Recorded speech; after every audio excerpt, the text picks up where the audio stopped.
Forget everything that you think you know about money.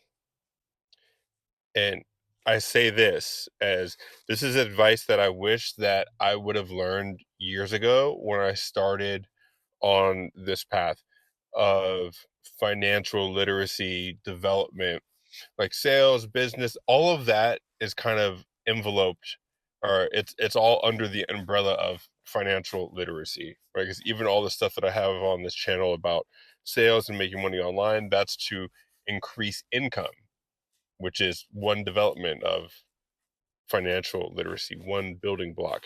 And I say this like I wish that I understood this when I was first learning those initial building blocks, because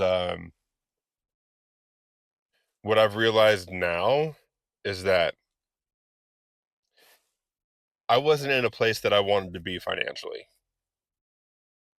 And that's why I went on this whole process of learning how to make money online, getting sales online, building my credit, repairing my credit, going back to university to learn accounting to get that's all income based, to increase the income, also like reducing my expenses and investing.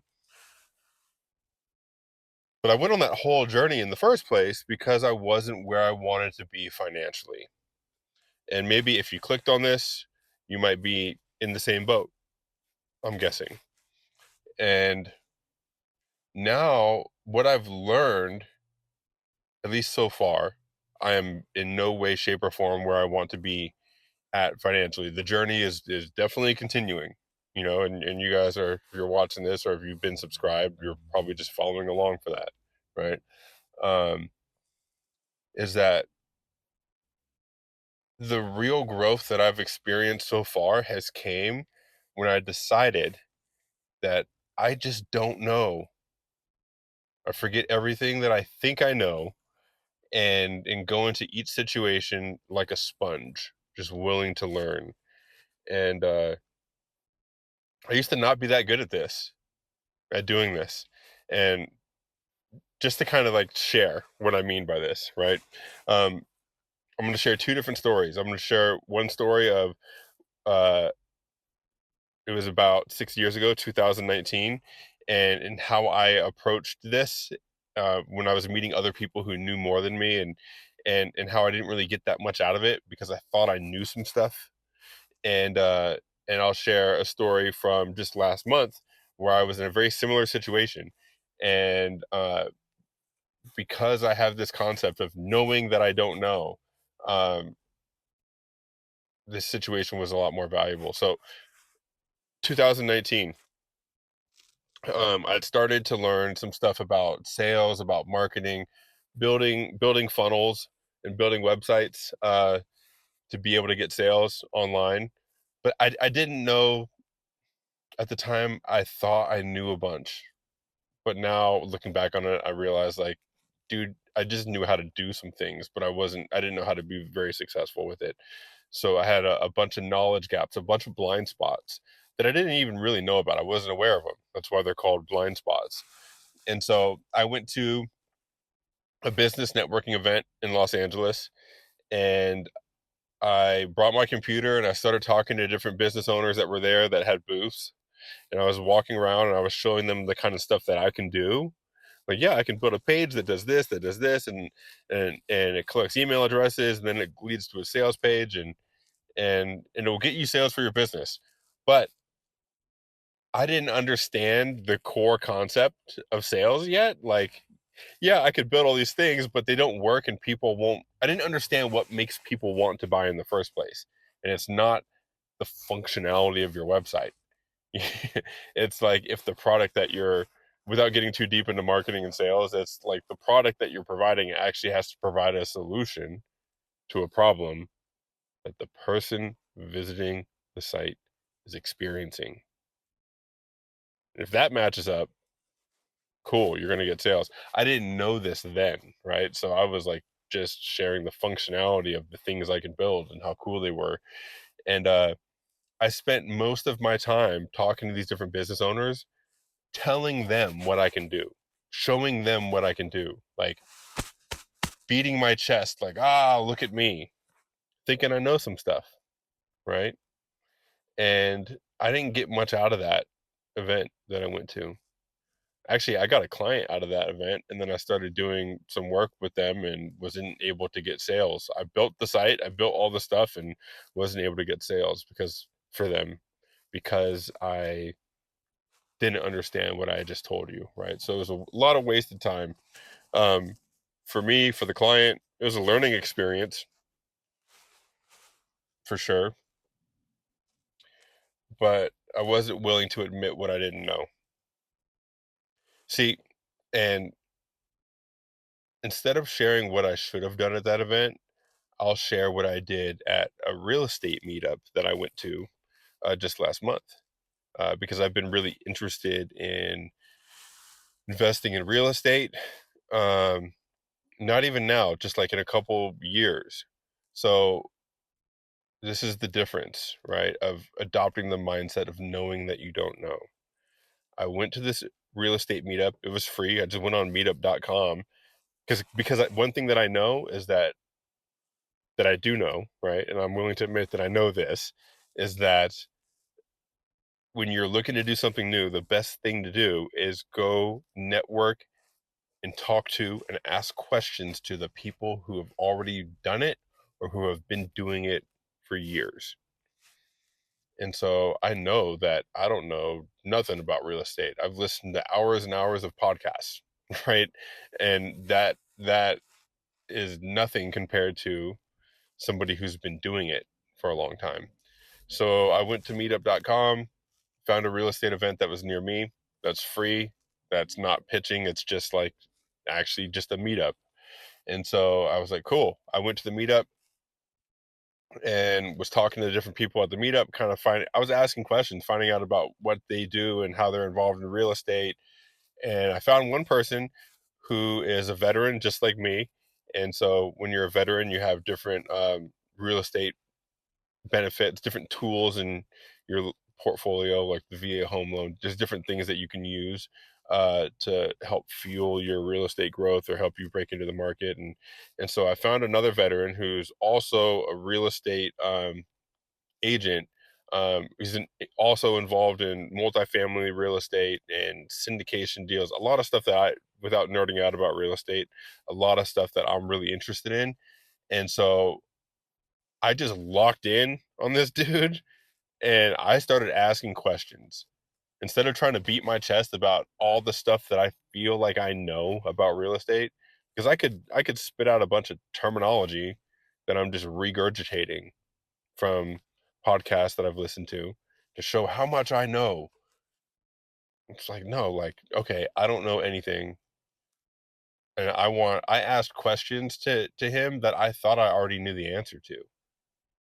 I asked questions like, okay, so like at some point in time you weren't involved in real estate, right? And he's like, yeah. And it's like, okay, so how did you get started? Like what was your first deal? What did that look like?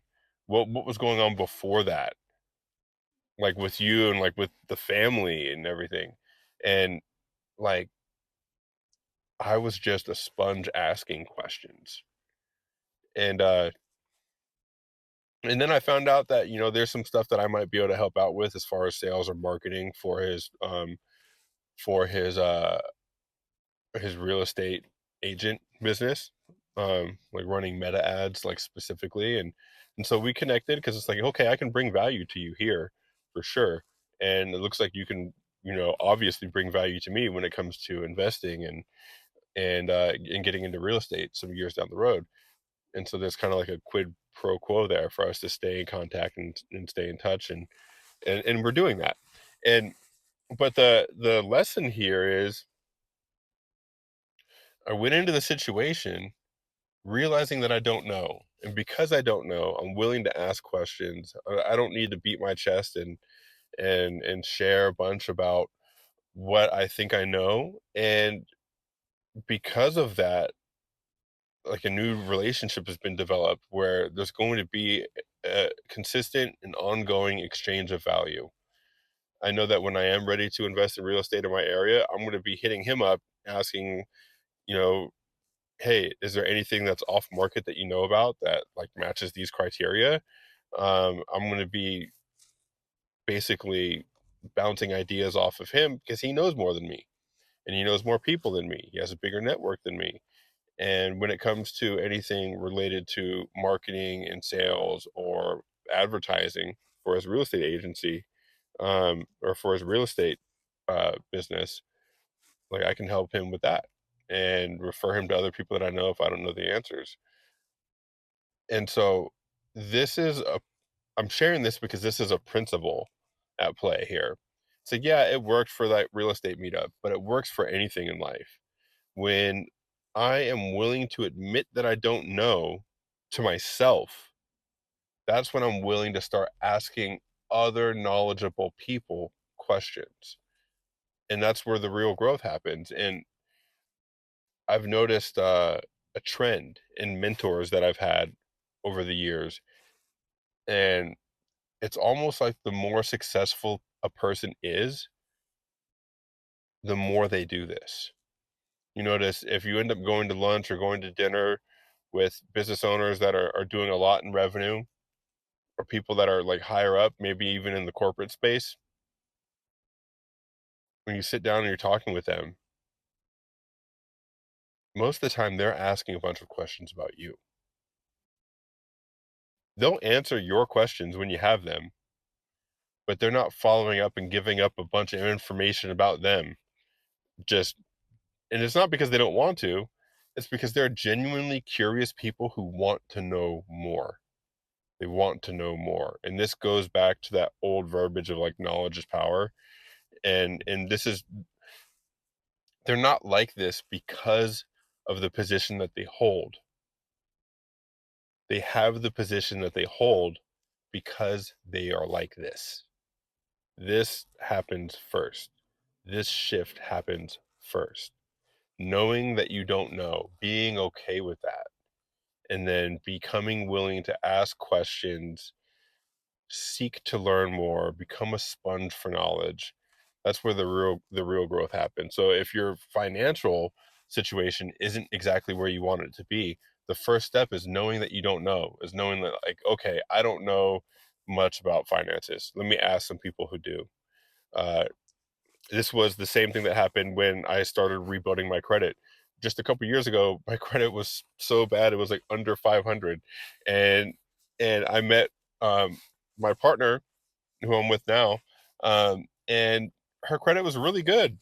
And I just asked her, I said, "Hey, my credit sucks. Your credit's really good. Like, what can I do?"